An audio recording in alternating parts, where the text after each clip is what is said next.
근데 제가 앞에서 말씀드렸듯이 물고기를 잘 키우지 못합니다.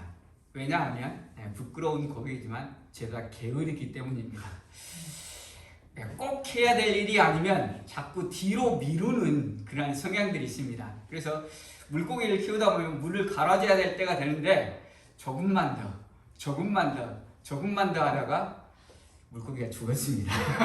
그런 경우가 여러 번 있었는데 터들은 조금만 더 해도 물이 조금을 지나서 아주 더러워져도 죽지 않습니다.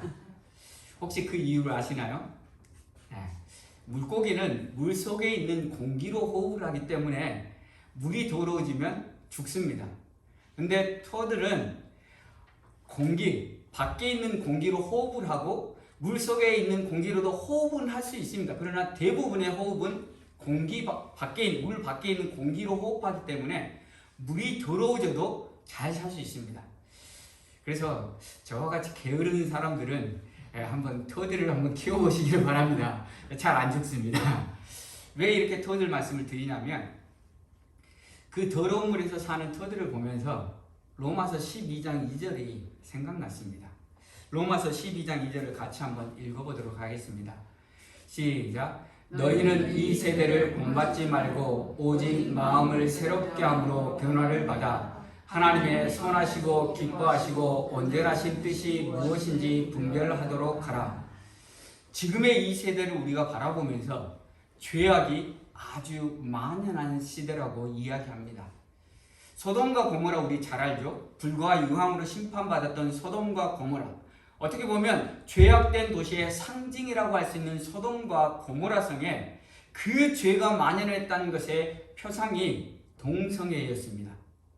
그래서 동성애는 그 땅에 죄가 만연한 것을 이야기할 때 동성애를 이야기합니다. 왜냐하면 동성애는 하나님의 창조의 사역에 대해서 직접적으로 거부하는 것이기 때문입니다. 하나님께서 남자와 여자를 창조하셨습니다. 근데 동성애는 남자와 여자, 내가 남자로 태어났는데 나는 여자였는데 남자로 태어났다라고 이야기하는 것이기 때문입니다. 그래서 동성애는 분명하게 죄악이고 성경에서 동성애는 죄가 가장 만연했을 때 일어나는 현상 중에 하나가 동성애라고 이야기합니다. 그런데 지금 우리가 사는 시대는 어떻습니까? 동성애를 죄라고 말할 수도 없는 시대에 살고 있다는 것입니다. 바꾸어 말하면 우리가 살고 있는 시대가 너무도 죄악 가운데 물든 시대에 살고 있다는 것입니다. 이 죄악 가운데 물든 시대에 우리가 어떻게 그리스도인으로서 살 수 있을 것인가? 그것은 터들을 보면서 생각했다는 것입니다. 터들은 물이 더러워도 그 물 속에서 숨쉬지 않고 밖에 있는 신선한 공기로 호흡하기 때문에 그 더러운 물에서 살 수 있는 것처럼 우리가 이 땅에 발 딛고 이 땅에 더럽고 죄가 만연한 이 땅 가운데 살지라도 우리는 눈을 들어 하나님을 바라보고 하나님께서 공급해 주신 능력 가지고 살아갈 때 우리는 이 땅 가운데서 죄로 인해서 멸망당하지 않고 하나님의 백성으로서 하나님께 영광 돌리며 살 수 있다는 사실입니다. 아멘. 늘 하나님을 바라볼 수 있기를 바랍니다. 아멘. 우리가 비록 이 죄악이 많은 세상 가운데 살지라도 터들처럼 하나님을 바라보고 하나님으로 인해서 우리가 숨을 쉬고 하나님의 공급하심을 따라 살아갈 때 우리는 이 죄악 많은 세상 가운데서도 하나님의 자녀로서 하나님께 영광 돌리며 살 수 있다는 사실을 기억할 수 있기를 바랍니다. 하나님을 바라볼 수 있는 방편은 무엇입니까? 말씀과 기도밖에 없다는 것입니다. 우리가 말씀 묵상하고 기도하는 것을 쉴 때 우리는 이 죄악된 세상에 휩쓸려서 살 수밖에 없는 연약한 존재라는 사실들을 기억할 수 있기를 바랍니다. 그러므로 늘 말씀을 묵상하시기를 바랍니다. 그리고 늘 묵상한 말씀대로 살기 위해서 늘 기도하시기를 바랍니다. 그렇게 말씀 묵상과 기도를 통해서 우리의 눈을 들어서 하나님을 바라볼 때에만 이 죄악된 세상 가운데서도 거룩한 하나님의 백성으로 하나님께서 기뻐하시는 삶으로 하나님께 영광 돌리는 삶으로 나아갈 수 있다는 사실을 믿으시기를 바랍니다. 그래서 그러한 은혜가 저와 여러분에게 있기를 간절히 소원합니다. 계속해서 우리가 고넬료와 베드로의 이야기를 살펴보고 있습니다. 가이사랴에 살고 있는 고넬료와 요빠에 머물고 있던 베드로가 만났습니다. 그 두 사람이 만날 수 없는 사람, 한 사람은 유대인이고 한 사람은 이방인이어서 서로 교제하는 것이 불법인 사람들이 만나는데 그 가운데 하나님이 계셨기 때문에 두 사람이 만날 수 있었습니다. 그런데 하나님이 계셔서 두 사람이 만났는데 그들이 무엇 때문에 만나야 되는지에 대해서는 하나님께서 말씀하지 않으셨습니다. 고넬료에게 말씀하시기를 요빠에 있는 시몬이라 하는 베드로를 청하라는 말씀만 하셨고, 베드로도 환상 중에 기도할 때 사람이 와서 너를 청하면 의심하지 말고 따라가라는 말씀만 하셨을 뿐 무엇을 어떻게 하라는 말씀은 하지 않으셨다는 사실입니다. 그러함에도 불구하고 고넬료는 자기의 일을 하고 있었습니다. 하나님의 말씀을 듣기 위해 온 가족을 모으고 가까운 친구들을 모아서 기다리고 있었고, 베드로는 고넬료를 만남과 동시에 복음을 선포하고 있다는 사실입니다. 그들이 하나님께서 무엇을 하라고 분명하게 지정해 주지 않으셨음에도 불구하고 그들이 올바른 일을 할 수 있었던 것은 그들의 성령께서 인도하셨기 때문입니다. 오늘 우리의 인생도 마찬가지입니다. 우리가 하나님을 믿지만 우리의 인생에서 오늘 내가 무엇을 해야 될지 하나님께서 정확하게 어떻게 일일이 세세하게 알려주지 않으신다는 것입니다. 그러나 우리에게 함께 하시는 성령님께서 우리의 감동을 통해서 우리 인생에서 우리가 해야 될 일들을 한 걸음 한 걸음 걸어가게 인도해 주신다는 사실입니다. 그래서 우리가 성령의 인도하심을 받기 위해서 늘 하나님의 임재를 구해야 하는 것입니다. 그래서 하나님 내 삶 가운데서 어떻게 사는 것이 하나님의 뜻대로 사는 것인지 늘 구할 때 하나님께서 우리에게 자연스럽게 그 길을 알려주시고 그 길을 갈 수 있는 힘도 주신다는 사실을 믿으시기를 바랍니다. 베드로가 34절 35절 보겠습니다. 베드로가 입을 열어 가로되 내가 참으로 하나님은 사람의 외모를 취하지 아니하시고 각 나라 중 하나님을 경외하며 의를 행하는 사람은 하나님이 받으시는 줄 깨달았도다. 베드로가 이제 입을 열어서 복음을 증거하기 시작했습니다. 베드로가 처음 한 말은 바로 하나님을 깨닫는 것이었습니다. 어떠한 하나님이십니까? 하나님은 외모를 취하지 않고 그 중심을 보시고 하나님을 경외하는 자를 받으시는 하나님이라는 것을 깨달았다는 사실입니다. 베드로의 관점에서 보면 베드로는 유대인으로서 이방인인 고넬료와 함께할 수 없는 사람이었습니다. 그런데 하나님께서 이방인인 고넬료에게 복음을 전하라고 감동을 주셨고 그 감동에 따라서 베드로는 하나님의 뜻을 깨달았다는 사실입니다. 하나님의 뜻은 구별 짓는 것이 아니라는 것입니다. 유대인의 입장에서 보면 이방인은 죄인이고 그러므로 인해서 유대인인 죄인과 함께할 수 없다는 생각은 베드로의 생각이었습니다. 그러나 그 생각을 뛰어넘어서 하나님은 이방인과 함께 이방인에게 복음을 증거하라고, 왜냐하면 내가 이방인도 받겠다라는 그 하나님의 마음을 깨달았기 때문입니다. 앞에서 말씀드렸듯이 동성애는 분명 죄입니다. 그렇다고 해서 우리가 동성애자들을 정죄하고 심판할 수는 없습니다. 왜냐하면 나도 죄인이고 우리도 죄인이기 때문입니다. 우리는 그 어느 누구도 정죄하거나 심판할 수 없습니다. 그러나 교회가 동성애자들을 대하는 태도를 보면 동성애자들을 혐오하고 증오하고 그들을 심판하고 정죄하고 있다는 것입니다. 왜 교회가 그토록 동성애자들을 혐오하고 증오하고 심판하고 있는가 생각해 보았습니다. 첫째는 동성애자들의 뻔뻔함 때문일 수 있다라는 생각을 해보았습니다. 동성애자들은 하나님의 창조사에게 위배되는 일을 하고 있는 것입니다. 그리고 자신들도 그것이 죄라는 것을 알고 있습니다. 그러함에도 불구하고 그들은 자신들의 죄를 더욱더 드러내고 있는 현실입니다. 자신들의 죄를 드러낼 뿐만 아니라 다른 사람도 같이 그 죄악에 물들 수 있도록 인도하고 있다는 것입니다. 때로는 동성애자들이 일부러 자기가 동성애라는 사실들을 보여주는 듯한 행동을 하는 경우들이 많습니다. 자기가 동성애자라는 것을 자랑이라도 하듯이 행동하는 것 때문입니다. 그것 때문에 그리스도인들이 더욱더 미워하는 마음들이 있을 수 있습니다. 두 번째로는 우리 그리스도인들이 동성애자를 미워하는 이유는 우리의 죄를 덮기 위함입니다. 내가 죄인이지만 너는 나보다 더 큰 죄를 지었기 때문에 내가 너에게 정죄함으로 말미암아서 나의 죄를 감추고 싶은 마음 때문이라는 것입니다. 요한복음 8장에 보면 서기관과 바리새인들이 간음하다가 잡힌 여인을 예수님께로 데리고 옵니다. 그리고 예수님께 묻습니다. 율법에서는 간음하다 잡힌 여인은 돌로 치라고 하는데 예수님 어떻게 할까요? 라고 묻습니다. 그때 예수님이 말씀하십니다. 죄 없는 자가 먼저 치라고 말씀하십니다. 예수님께서 말씀하실 때 모두 다 자기 죄를 깨닫고 하나 둘씩 돌을 내려놓고 떠났습니다. 아무도 없을 때 예수님께서 그 여인에게 말합니다. 나도 너를 정죄하지 않겠다라고.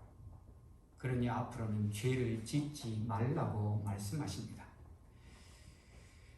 우리 그리스도인들이 동성애자들을 혐오하고 혐오를 넘어서 증오하고 그들을 심판하는 그러한 마음들을 가지고 있는 것 이면에 나의 죄, 어떻게 보면 내가 당신들보다 조금이라도 더 의인이라는 생각 때문에 우리는 더욱더 그들을 혐오하고 그들을 미워하고 그들을 증오하고 있지 않는지 우리 자신들을 돌아볼 수 있기를 바랍니다.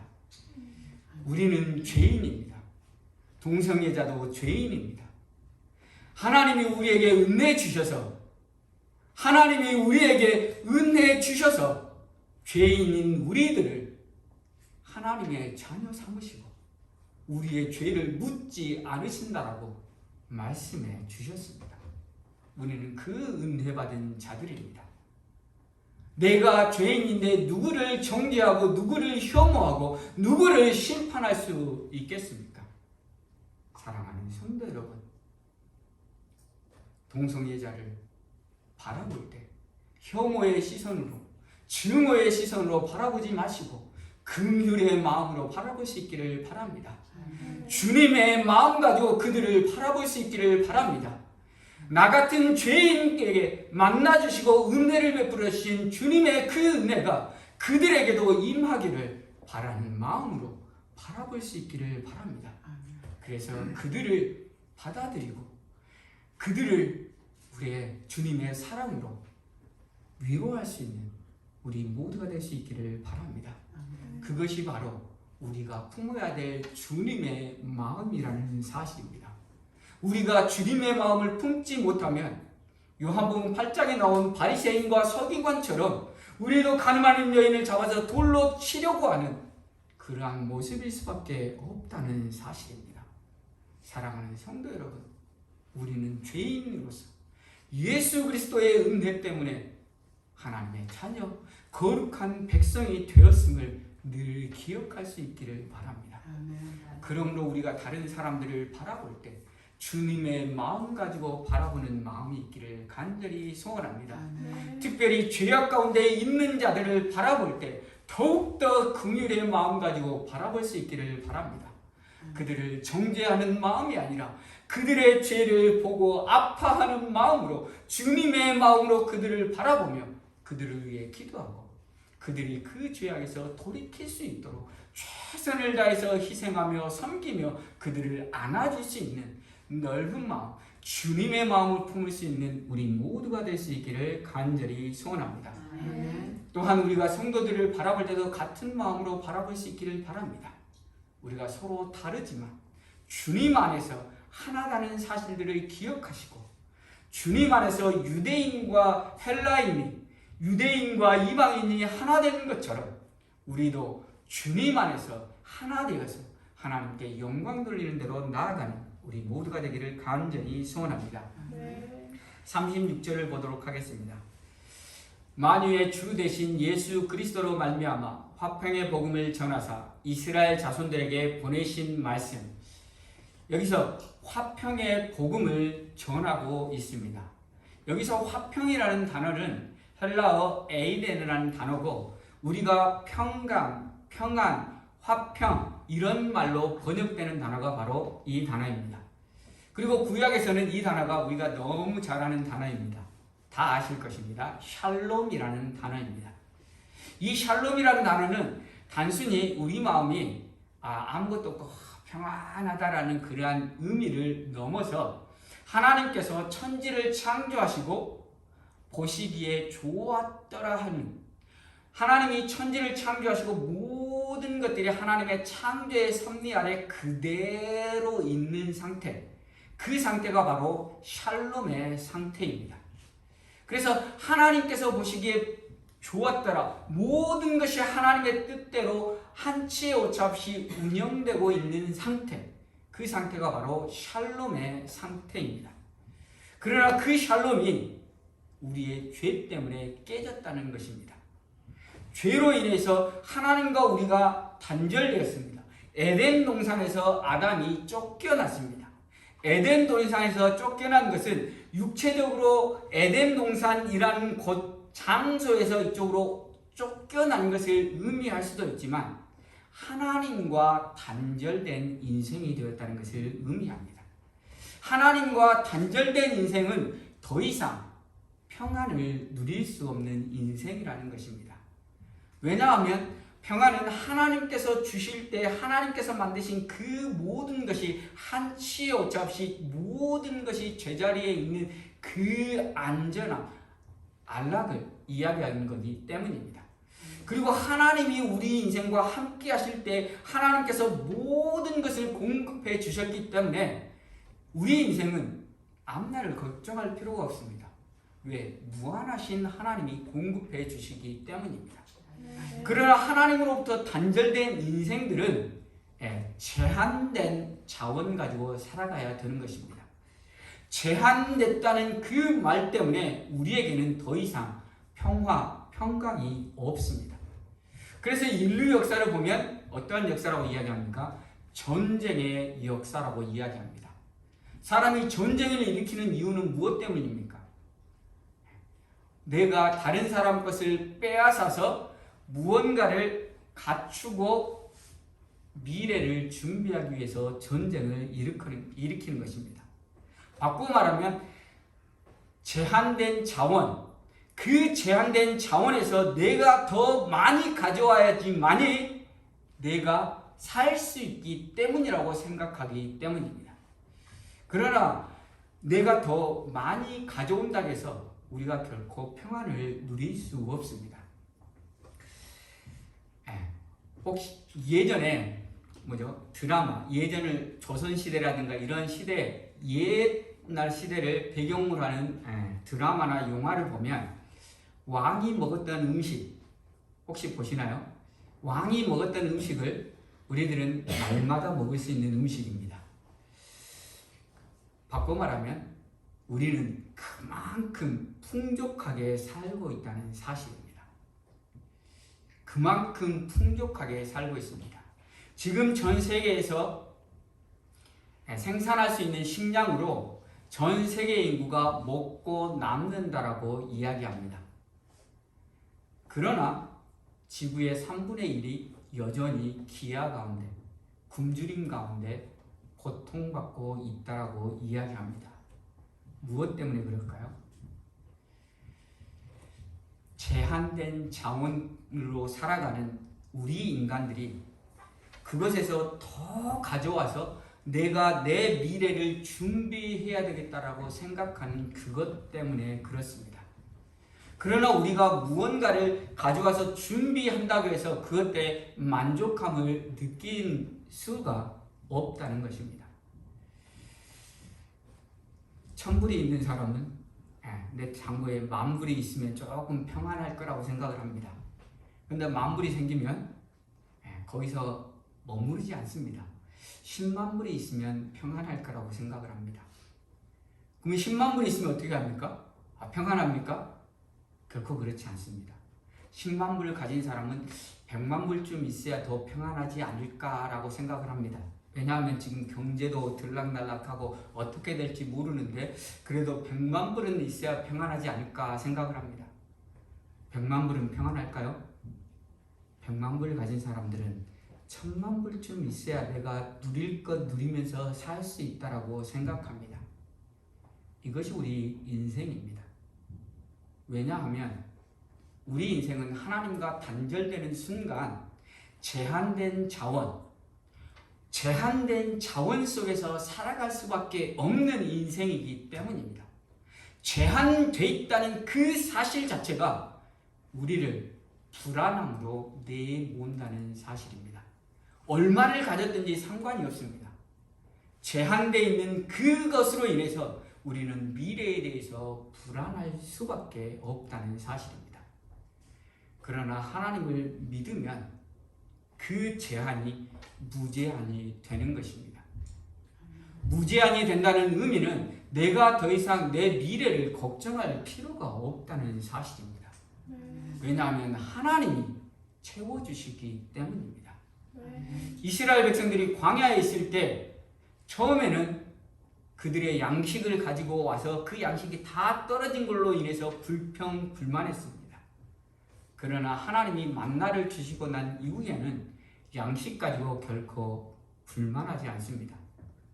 왜냐하면 그날 먹으면 그 다음날 또 하나님이 주시기 때문에 그 하나님 주신 거 거두면 되기 때문에 그것이 바로 하나님께서 우리에게 바라시는 영원한 자원으로 살아가는 것. 우리가 하나님과 관계하면서 하나님의 공급하심으로 살아가는 것이 바로 그것이라는 것입니다. 우리가 우리의 인생을 아무리 준비한다 손 치더라도 우리 인생은 제한적이고 우리는 제한된 자원에서 살 수밖에 없는 인생이기에 내일이 불안할 수밖에 없습니다. 그러나 영원하신 하나님, 무한하신 하나님의 공급을 받는다는 것을 우리가 깨달아 안다고 하면 우리는 더 이상 불안할 게 없습니다. 오늘 내 손에 아무것 가진 거 없다 손 치더라도 영원하신 하나님을 믿는 믿음 가지고 우리는 평안함을 누릴 수 있다는 사실입니다. 오늘 내 육체에 핍박이 올지라도 영원하신 하나님께서 나를 영원으로 인도해 주신다는 그 믿음 때문에 우리는 평안할 수 있다는 사실입니다. 사도행전을 보면 헤롯이 야고보를 죽였습니다. 야고보를 죽이니까 사람들이 기뻐합니다. 그러자 이제 야고보 이제는 베드로도 잡아서 죽이자라고 베드로도 잡아서 죽이려고 하는데 무교절이 했습니다. 그래서 오늘 안 되고 내일 죽여야 되겠다 싶어서 감옥에 넣어놨습니다. 베드로가 감옥에 있을 때 내일이면 죽음을 당합니다. 여러분이라면 어떠한 마음이 들겠습니까? 불안해서 잠도 못 자겠죠. 근데 베드로는 허리띠 다 끌어놓고 신발 다 벗고 아주 깊은 잠에 빠져듭니다. 그보다 더 평안할 수는 없다는 것입니다. 천사가 가서 베드로를 깨울 때 발로 차서 깨워야 할 만큼 베드로는 깊은 잠에 평안 속에 빠졌다는 것입니다. 베드로가 그렇게 내일 죽을 인생임에도 불구하고 평안함 가운데 거할 수 있었던 건 무엇 때문이겠습니까? 영원하신 하나님이 자기와 함께한다는 믿음이 있었기 때문입니다. 우리에게도 믿음이 있기를 바랍니다. 영원하신 하나님이 우리와 함께 하신다는 믿음이 있기를 바랍니다. 그 믿음으로 우리가 평안을 누리며 살 수 있기를 바랍니다. 베드로가 전하는 화평의 복음, 베드로는 자신이 예수 그리스도를 통해서 평안함을 누렸고 그 복음이 이제 베드로를 통해서 고넬료에게 흘러가고 있다는 사실입니다. 베드로는 예수 그리스도를 통해서 예수 그리스도의 복음을 통해서 평안함을 누리고 그 복음이 이제는 고넬료로 흘려가는 것처럼 우리도 우리가 평안함을 누리고 그 평안함이 우리 믿지 않는 자들에게 흘러가야 된다는 것입니다. 교회는 하나님과 교회 그리고 세상. 교회는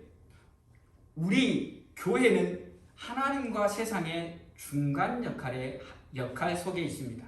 그래서 우리는 하나님과 연결되어 있는, 저희 갈릴리 교회가 고리라는 의미로 하나님과 연결되어 있습니다. 그래서 하나님으로부터 공급받고 하나님으로부터 평안이 채워지면 이 교회는 세상과 연결되어서 이 세상에 그 평안을 흘려내려 보내야 한다는 것입니다. 베드로가 바로 그 역할을 하고 있다는 것입니다. 자신이 받은 복음을 고넬료에게 증거하고 흘려보내고 있다는 사실입니다. 우리의 삶도 마찬가지입니다. 늘 하나님과 관계에서 하나님으로부터의 공급을 받을 수 있기를 바랍니다. 하나님으로부터의 공급을 통해서 우리가 먼저 평안함을 누릴 수 있기를 바랍니다. 그리고 그 평안함이 우리를 통해서 믿지 않는 자들에게 흘려보내는 역할이 바로 우리의 역할이라는 사실입니다.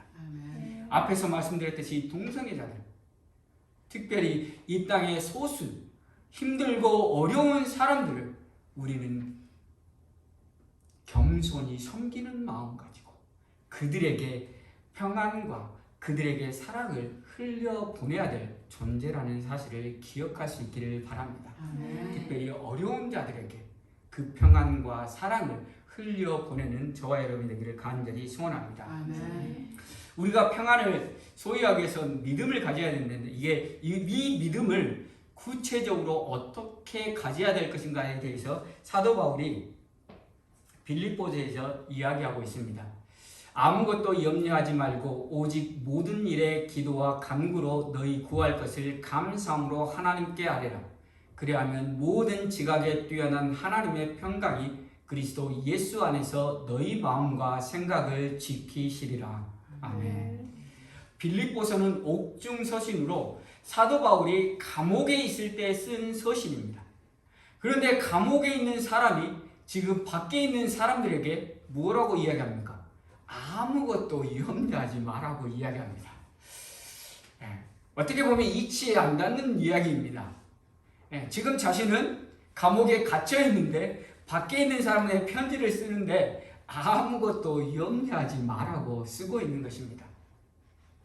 사도 바울이 왜 이렇게 쓸 수 있었겠습니까? 사도 바울은 하나님으로 인해서 자신 내면의 깊은 것의 평안함으로 인해서 자신이 감옥에 갇힌 그 상황은 아무것도 아니라는 것을 이야기하고 있는 것입니다. 우리 인생은 미래의 불안함 때문에 염려할 수밖에 없는 인생입니다. 그러나 그 염려는 평안과 정반대, 우리의 평안한 마음을 깨뜨리는 것이 바로 염려라는 것입니다. 그래서 사도 바울은 아무것도 염려하지 말라고 이야기하고 있습니다. 어떻게 염려하지 않을 수 있을까? 모든 일에 기도와 간구로 너희 구할 것을 감사함으로 하나님께 아뢰라. 여기서 감사함이라는 단어입니다.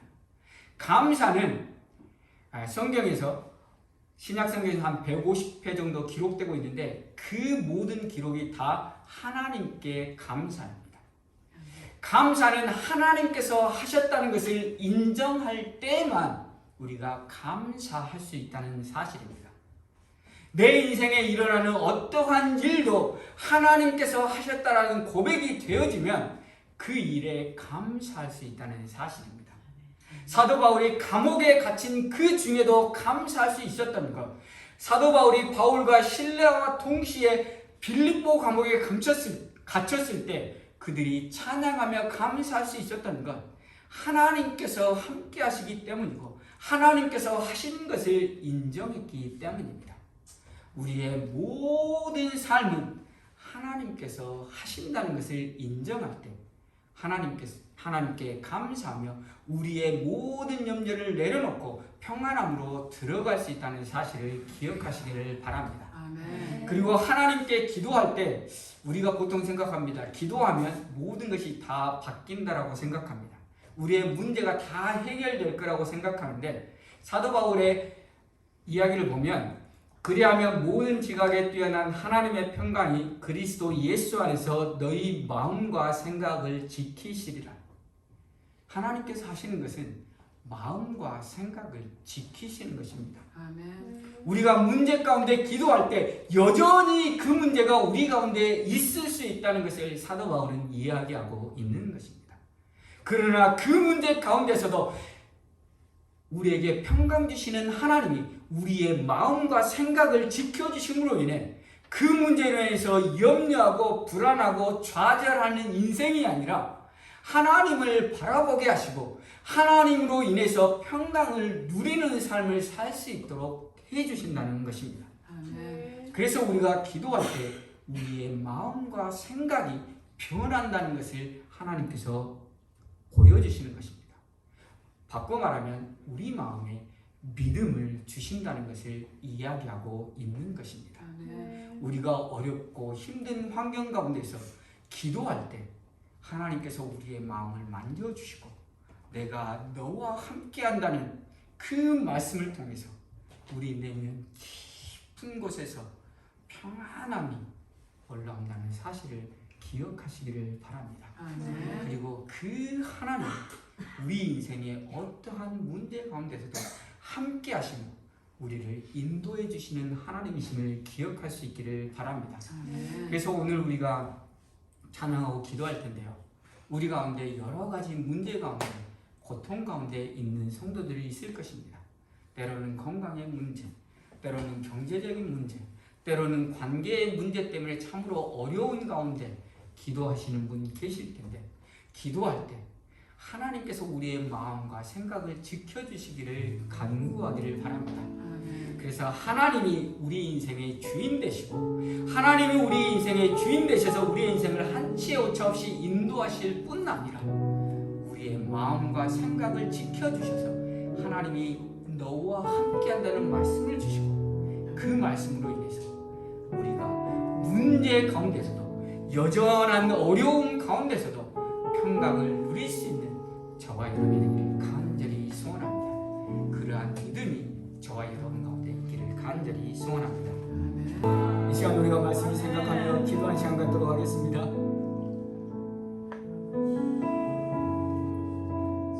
우리는 미래를 알 수 없기 때문에 우리에게 일어난 일로 인해서 불안하며 염려할 수밖에 없는 인생입니다. 그러나 우리가 하나님을 믿고 의지할 때 우리의 산성 되시고 우리의 요새 되시고 우리의 소망 되신 여호와 하나님을 바라볼 때 우리는 염려를 떨쳐내고 우리 안에 깊은 평안을 주님께서 주십니다. 이 시간 믿음을 갖기를 원합니다. 영원하신 하나님이 나의 하나님이라는 믿음을 갖기를 원합니다. 영원하신 하나님이 나의 아버지 되신 하나님이라는 믿음을 갖기를 원합니다라고 이 시간 다같이 주여 외치며 기도하며 나가도록 하겠습니다. 주여 하나님 아버지 감사합니다. 아버지 하나님 우리를 사랑하셔서 우리를 하나님의 자녀 삼으시고 이제까지 한치 오차 없이 인도해 주시니 너무도 감사합니다. 아버지 하나님 우리는 미래를 알 수 없게 아버지 우리에게 일어난 일로 인해서 불안하며 염려하며 근심 걱정할 수밖에 없는 인생입니다. 그러나 아버지 하나님 우리가 하나님 앞에 감사함으로 기도하며 간구하며 나아갈 때 하나님 우리 마음 가운데 내가 너의 산성이고 내가 너의 요새이고 내가 너의 소망이라는 사실들을 깨닫는 믿음을 허락하여 주시옵소서. 그 믿음 가지고 아버지 우리 내면에 깊은 아버지 강함이 올라오게 하여 주옵소서.